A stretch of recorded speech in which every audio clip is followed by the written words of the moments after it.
Shalom, dear friends. I greet all of you. I'm glad to see you all. Shalom to everyone, and I wish you all a wonderful and beautiful mood. Once again, I want to talk to you about this course, to announce and remind you what it means, what it stands for, and what it's all about.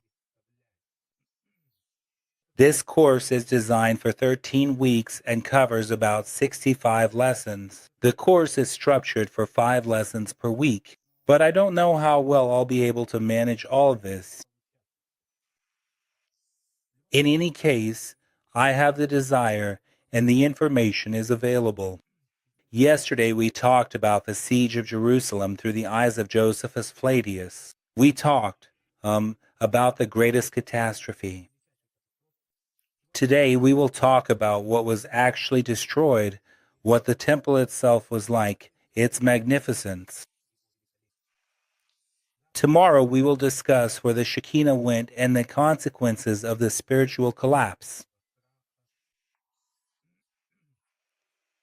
So, in addition to our regular broadcasts, which we have, these historical broadcasts will take place as well, except on Saturdays and Sundays. That is, 5 days a week, except for Saturday and Sunday, because Saturday and Sunday are actually very busy days for me. And we have some very interesting topics, my friends, really interesting topics. In the second week, we will talk about what the diaspora is and the maps of the dispersion. We will talk about how refugees came to be and how the center in Jabna began.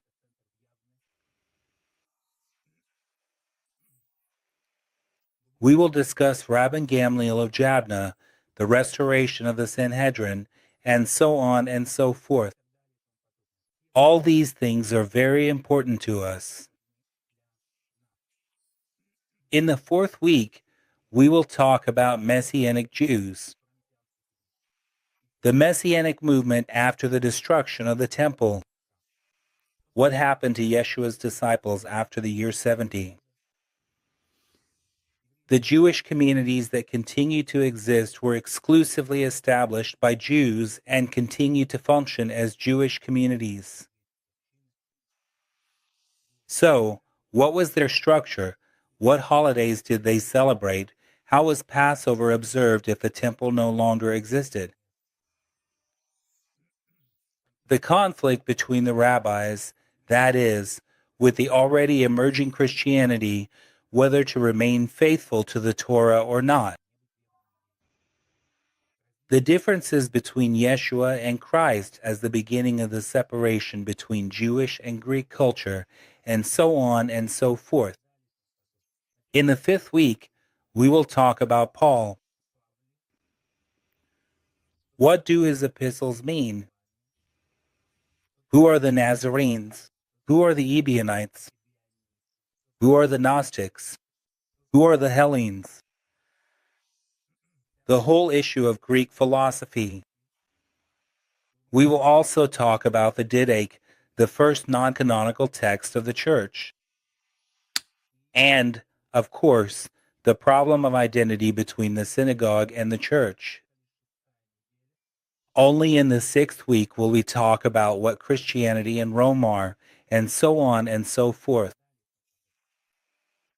This whole course, my friends, this whole course is very important. With your participation, your likes, and everything you do, I will try to move forward together with you. This is very important material, and I advise you not to miss it. And if you can't participate in the live broadcast, you can always watch the recording.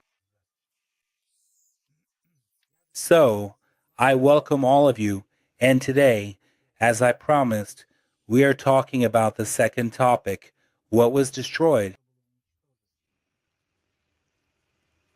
The fall of the heart of Judea. Today, we will be talking about the Second Temple. Very few Christians actually understand what the temple meant to the Jewish people. and what it really still means to this day. Very few people understand this. In fact, this isn't really taught in any theological schools, and it's not really taught anywhere, to be honest. And this whole story is, in general, hidden. Because if it were truly revealed, and if people were allowed to study it and look into all its aspects, it's quite possible that we would have a completely different Christianity. It would look different and live differently. But today, as we restore the truth, we are also restoring history as much as possible. So, everyone is welcome, my friends. Hit the like button and let's get started. Today, I'll be showing you various pictures. I'll even be showing you some videos today. There you go. And we'll carefully go through today's course.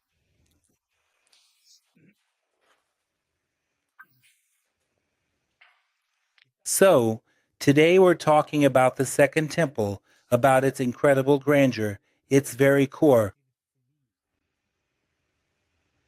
Why did its fall become a true heartbreak for the entire people of Israel? This isn't just a history lesson, it's an attempt to understand what we actually lost and why this loss still resonates within each of us. What shook this world? Specifically, what did Herod's second temple look like? After all, the sages said, if someone hasn't seen this temple, they've hardly seen anything truly beautiful, meaning among all the buildings or things made by human hands. That's how extraordinary and magnificent the Jerusalem temple was. It was, so to speak, embedded into the rock itself, literally built in, using enormous multi-ton blocks weighing 30, 60, even 200 tons, which were set into the rock and served as the foundation for this massive structure.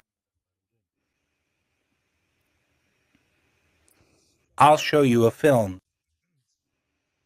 It lasts 4 minutes. You'll see everything for yourselves. Welcome.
Shalom.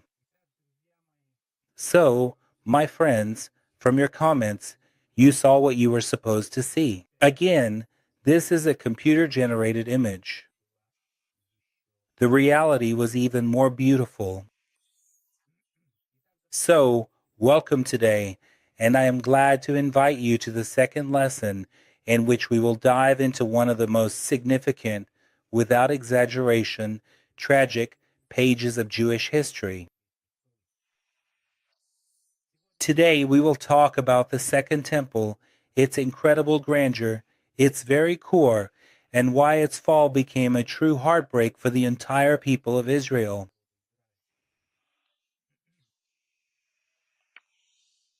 This is not just a history lesson, it is an attempt to understand what we lost and why this loss still resonates within each of us.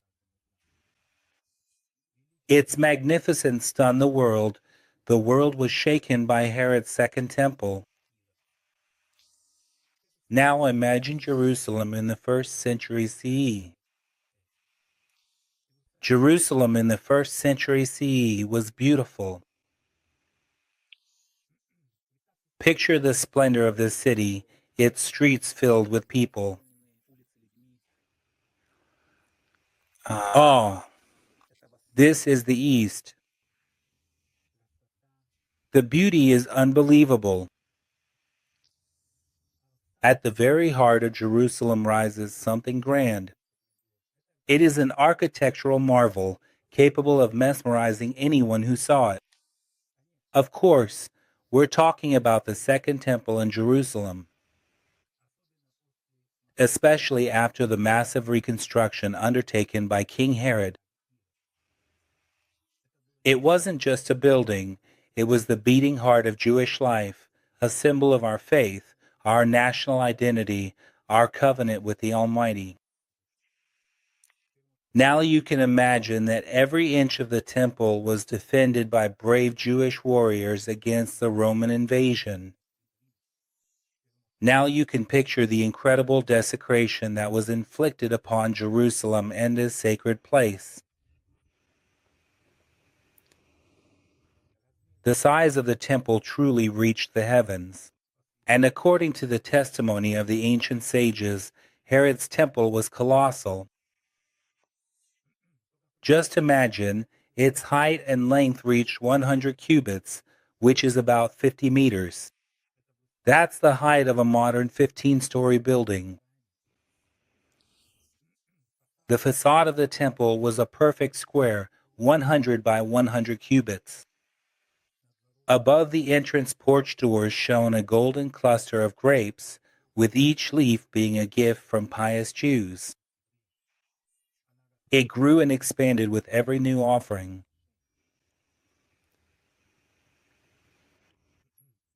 I'll try to show you different images as much as I can.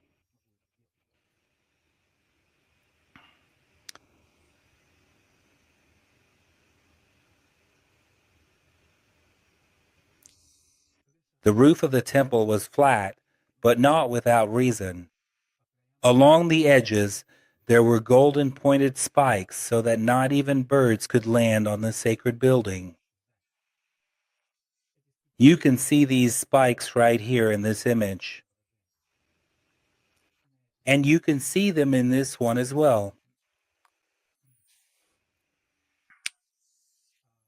Overall, the sages said that the temple was shaped like a lion. That is, it was narrow at the back and wide at the front, symbolizing the power and greatness of Israel, like a lion, the tribe of Judah. And it's no coincidence that the operation, or the war, that took place with Iran was called Rising Lion. The temple truly symbolized the greatness of Israel and its drive forward. The interior decoration of the temple was truly dazzling.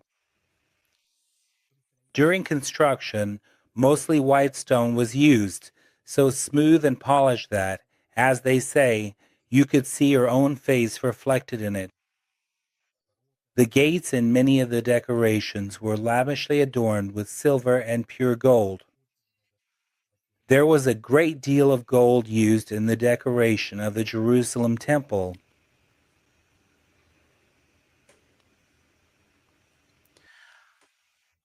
Inside, just imagine what it was like inside.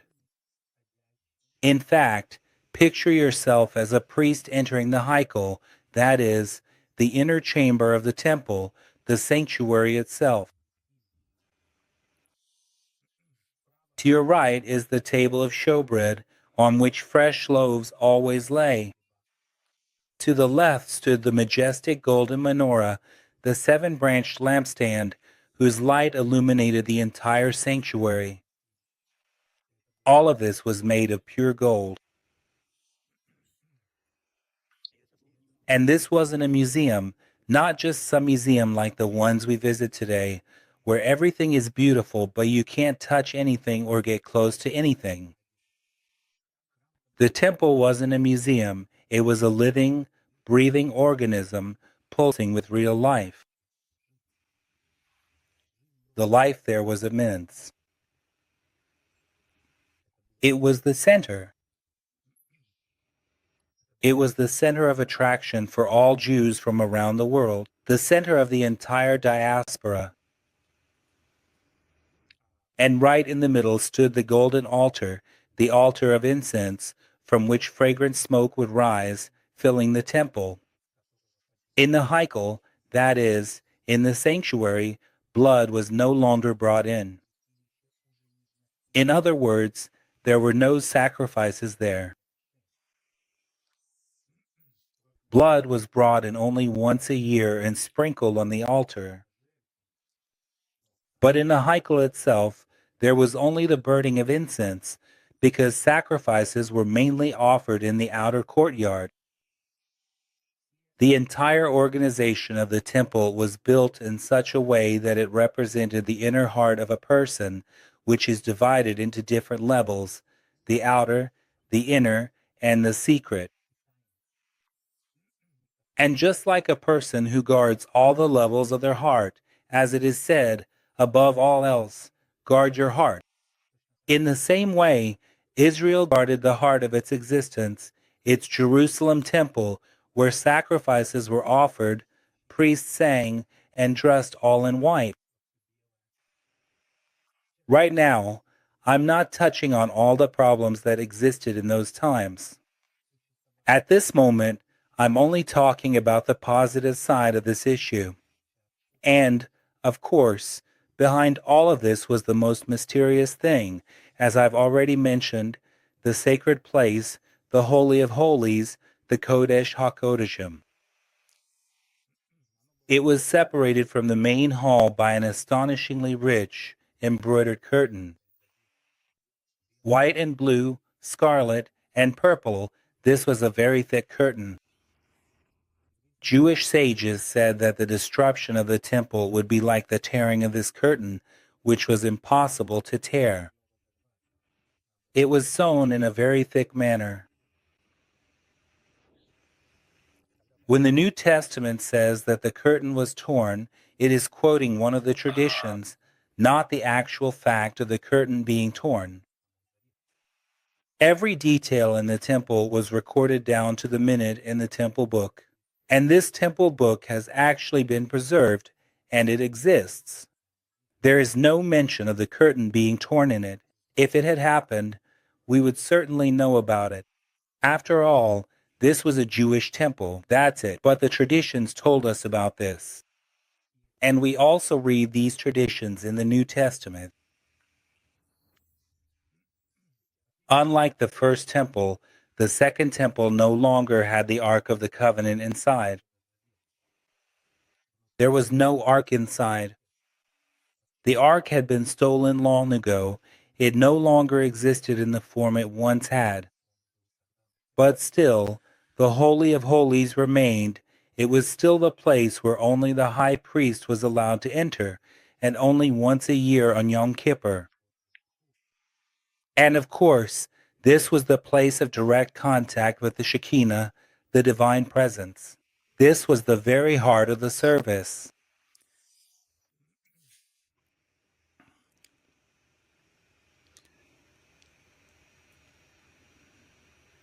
So, this is roughly how we can see the layout of what was inside.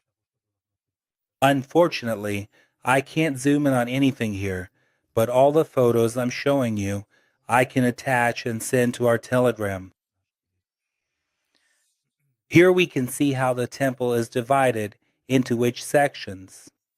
Here there's a men's courtyard, a women's courtyard. There are entrances with 12 steps. There's an inner courtyard. There are many different things here. There's a courtyard for the Nazarite, and so on and so forth. There are a lot of rooms here, and it was truly a huge and enormous monumental building. A huge monumental building. But the temple is not just a building. As I said, it was a living organism.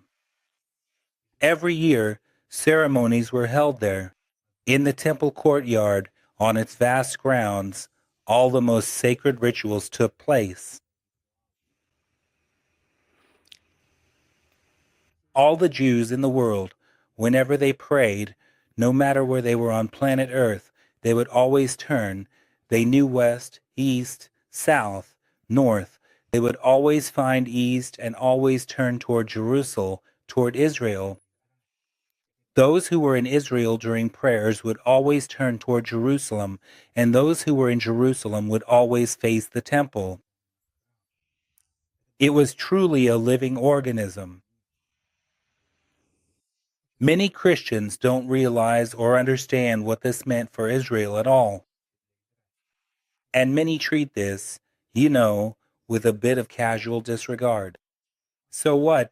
You might think, a temple. Don't we have temples? We have millions of temples in every country. But they're pointless. But not the Jerusalem temple. The Jerusalem temple united everyone.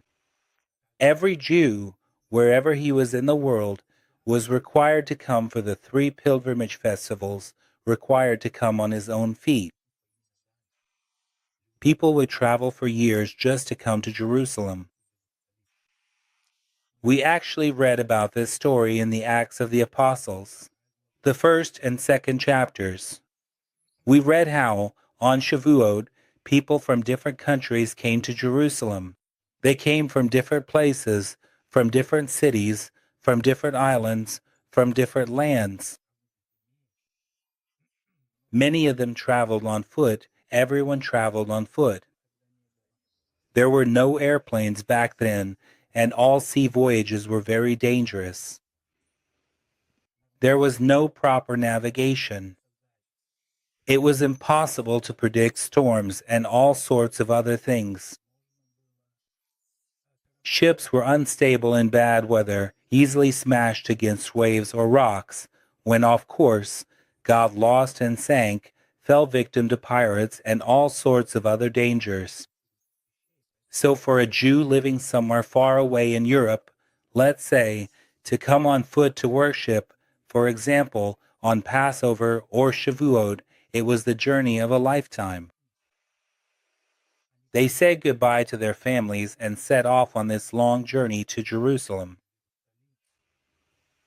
Many traveled on foot, many went in caravans, and again, many had to fight off bandits on the roads, pirates, and so on. Today, everything is organized, everything is set up in a tourist-friendly way. They'll seat you, they'll bring you, they'll meet you, they'll take you to a hotel with air conditioning and on a bus with air conditioning. If needed, they'll protect you, and you'll be fed 3 times a day. It was right here inside the temple that the great altar of burnt offerings stood, where animals were sacrificed. And according to the commandments of the Torah, this was the central element of the service. There was also a huge bronze sea here, a colossal basin with a diameter of 4 meters. Unfortunately, I don't really have much to show you in terms of pictures, but I hope you can imagine the scale of what was happening.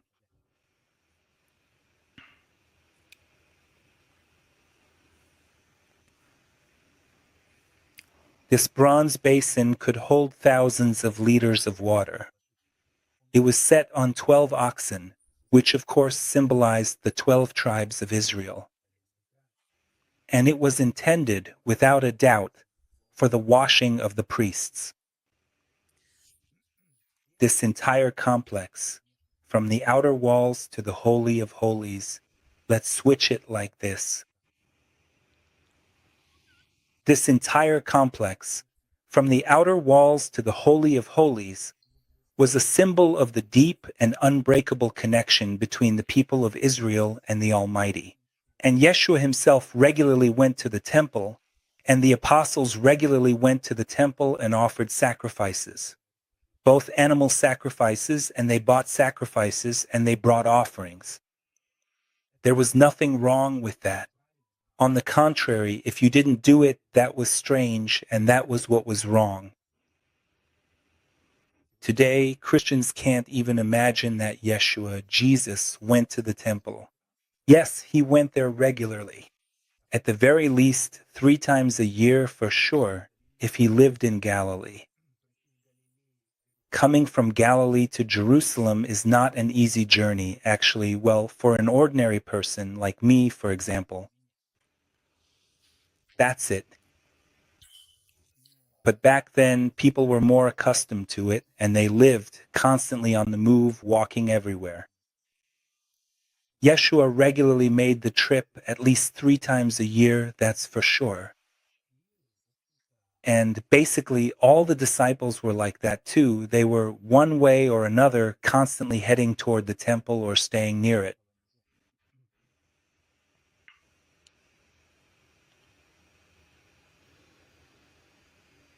The entire complex, from the outer walls to the Holy of Holies, every part of the structure was a symbol of a deep and unbreakable connection.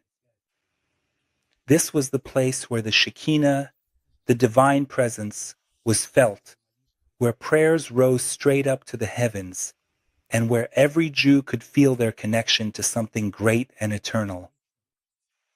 Even today, all we have left is just one Western Wall. It's not the actual wall of the temple itself, but a wall that was adjacent to it and touched the temple wall. And even today, when people come to this wall and ascend the Temple Mount and come to this wall, which in Russian is called the Wailing Wall because supposedly people cry there, but that's only in Russian. In Hebrew, it's simply the Kotel Ma'aravi, just the Western Wall. And even today, every Jew's steps are drawn there.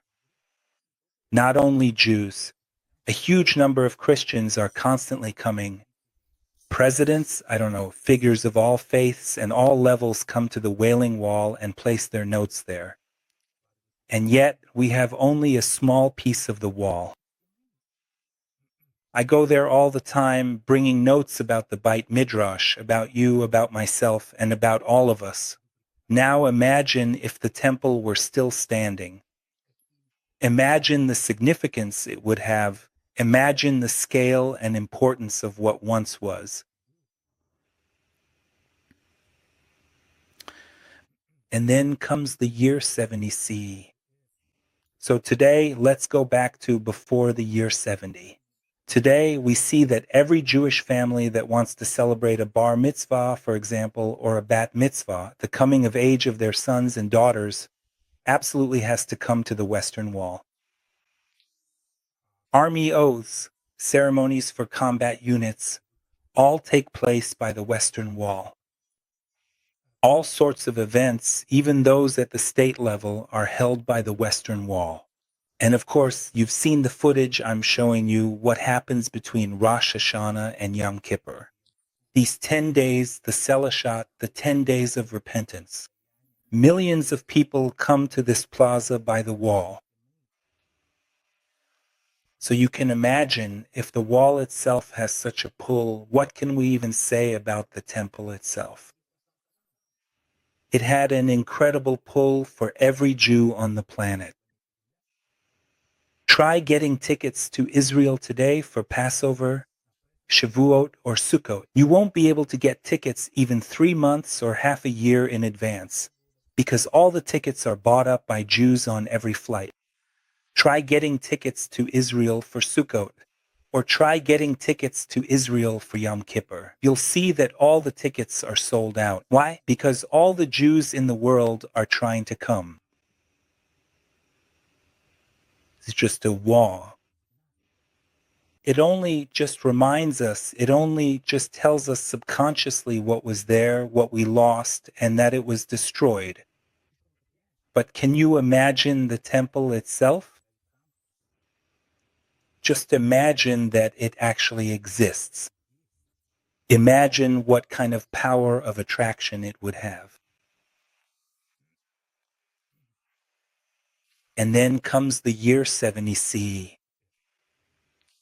And of course, my friends, now we understand why the Jews resisted the Roman occupation.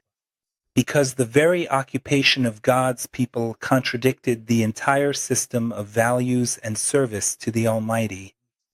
You can't serve the Almighty under occupation. You can't be a Jew under occupation. In fact, no one can occupy you at all. But Rome saw the whole world exactly this way. They wanted to seize it, occupy it, impose their will, and enslave it. And they wanted the whole world to accept Greek religion, Greek gods, Roman laws, and so on. That's why when Christians cultivate the Greek language in the Holy Scriptures, they simply don't understand the whole tragedy of the Greek world in relation to the Jewish world. It's not just a clash of worldviews. It's not just some debates about the universe. It's a catastrophe of the greatest magnitude. So to talk about, oh, something is written in Greek, or in the Greek language it's written this way, or in Greek it's this, or in Greek it's that. My friends, the Greek language wasn't just unpleasant. It was the language of the occupiers. And even though it was a language of communication, for devout Jews living at that time and experiencing their own occupation, it was the language of the enemy. And of course, as I told you yesterday, the Zealots and Sicarii waged an underground war. And basically, they brought all of this about. But it wasn't resistance, not resistance to Rome, that led to the complete destruction of Israel, its dissolution into the Greek world, into Greek culture, because everything was gradually suppressed and dissolved. And maybe the destruction of the temple, the dispersion of the Jews, and the escape from this vacuum and hopelessness led to the unification of parts of the Jewish world, to survival rather than assimilation. Who knows, maybe this was what saved us, though at the cost of many great lives. Now imagine that all this majestic, radiant beauty was destroyed. Roman legions under the command of Titus stormed into Jerusalem. The city was destroyed, and the temple was burned to the ground. Imagine the pain and unbearable anguish at the sight of burning Jerusalem that the Jewish heart felt. Imagine that agonizing state of having the very heart destroyed. Now imagine Titus riding in on his horse, which gets bogged down in bodies and blood, into the temple, and then he wrote to his wife, "I have killed this god," when he plunged his sword into the veil.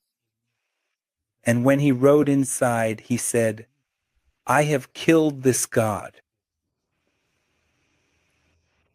The temple was burned to the ground, and this event became one of the greatest catastrophes in the history of the Jewish people. That's why we call it the fall of the heart of Judah. The temple was not just a building, it was the only permitted place for sacrifices. It wasn't just a building. We tend to think of temples as just buildings. We don't pay much attention to them. This was the only place. 3 times a year on Passover, Shavuot, and Sukkot, Jews from all over the world, from the diaspora, would make a pilgrimage to Jerusalem to offer their sacrifices there and to appear before the Almighty in the temple. Its destruction, the cessation of temple service, radically changed religious practice. Jews simply couldn't imagine how they could exist without the temple anymore. But how would they offer sacrifices? We had grown accustomed to these forms of worship for thousands of years. And now these forms are disappearing. And with these forms of worship, the divine presence disappears from the heart and mind of the Jew of that time. The temple was considered the place of the Creator's manifest presence, the place where the Shekinah dwelled, a place where it was felt most intensely. And the destruction was perceived as the departure of this presence and God's withdrawal from his people. This caused a profound spiritual and national crisis. Where should one turn now? Where can the Shekinah be found?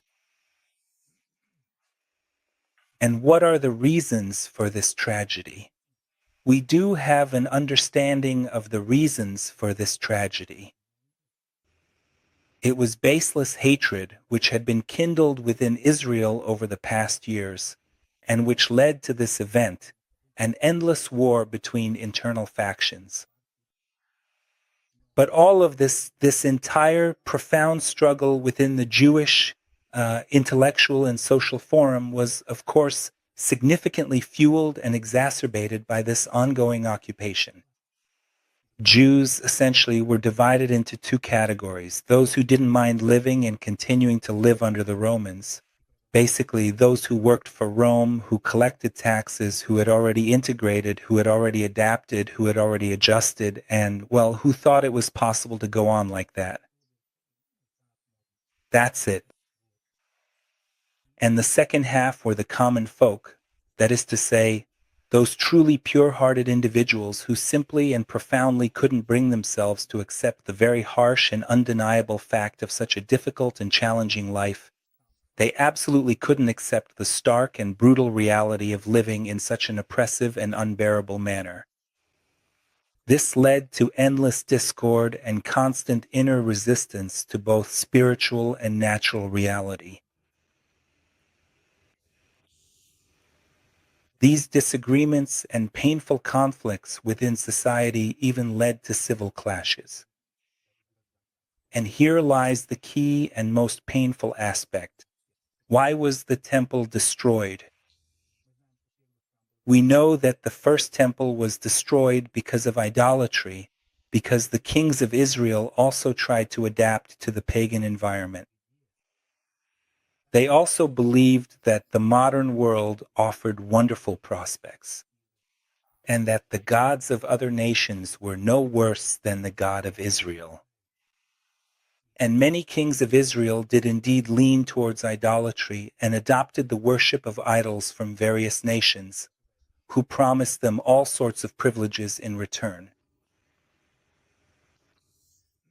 Idolatry, of course, led to depravity and bloodshed. All these sins are obvious and understandable, but with the second temple, everything was different. About the first temple, we read all these chronicles. They are written and recorded for us. They are in the Tanakh. We have harsh words. We have the books of the prophets. We have the denunciations and pronouncements of the prophet Isaiah, the lamentations of Jeremiah. We have all of this. But with the second temple, everything was different. It flourished in great scholarship. The commandments were strictly observed. Magnificent synagogues were built, and the Torah was studied. And you might wonder for what reason. Why was it destroyed? And our sages give a clear and very important answer. The second temple was destroyed because of baseless hatred, what is called sinat chinam. Yeshua predicted the destruction of the temple, but he did not predict its destruction because people would reject him and not accept him, as many try to present it to us, and as, in fact, classical Christianity explains it to us. No, not because of that. He was supposed to be rejected and he was supposed to be turned away. It was the elite who rejected him. Ordinary people loved him and followed him, and the entire book of Acts proves this to us. All the thousands and thousands of Jews who accepted him as their Mashiach. But that didn't make them any less Jewish, and it didn't make them any less part of Judaism. On the contrary, their Jewish life only grew stronger, and their Judaism only deepened, unlike the followers who would come after them. So this is not the reason for the destruction of the temple or the exile of the Jews at all. After all, God did not only offer his son as a sacrifice, he also offered his son, Israel, as a sacrifice for the nations of the world. After all, everything could have turned out completely differently if the Creator had decided otherwise. In other words, it wasn't just quarrels or disagreements, it was outright hostility among the Jews themselves. Even among the greatest sages and leaders of the people, there were clashes. All these clashes were not about theology. They weren't about theological issues, nor about spiritual concepts. No, if you put it all together, as I said, they were divided into just two factions. Those who wanted to live like this forever and be ruled by Rome forever, adapting their entire Jewish life. Jews, after all, well, what can you do? The main thing is to survive. I'm also in favor of living, but this kind of life promised dissolution into the Greek world and the loss of one's identity, and ultimately the loss of Jewishness in Judaism, and everything could have ended up that way. But the other part of society rejected this, and they called for struggle and uprising, for real struggle, for a real uprising. And basically, internally, there was this war among the Jews which was divided into these two categories. And this sin, in fact, this sin of hostility was considered even more serious than idolatry, incest, and murder all put together. Because Israel is supposed to be like one person, a single body, and a body cannot exist in such deep internal discord. Otherwise, it loses its organic ability to exist. And of course, Israel was strong outwardly, but internally fragmented. And this destroyed everything from within. When you read the gospel, you can actually see these clashes. How the pure and righteous Yeshua tries to explain certain things to the Pharisees and scribes. All these explanations concern certain commandments of the Jewish law, but sometimes Yeshua would let slip these kinds of statements. He actually saw this underside, this ability to adapt that shouldn't have existed. People were supposed to fight, not just fight against Rome, that goes without saying. They were supposed to fight against the very idea that they could adapt to a new reality. Jews cannot exist in any reality except their own. Any other reality promises them complete dissolution and the loss of everything, which is exactly what happened with European Jewry, which completely absorbed all of Jewish life into itself. But the dramatic rise of the new, oppressive regime in Germany profoundly reminded every single Jew in the world exactly who they truly are, and that the Creator's watchful eye is still, indeed, upon them.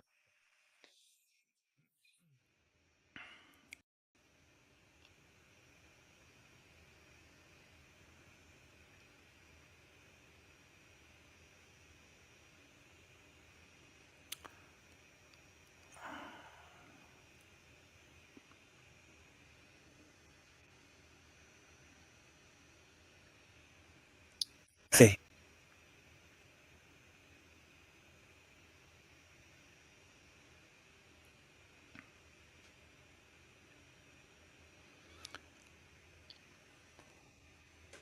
The destruction of the temple, for all its tragedy, became the starting point for a fundamentally new era.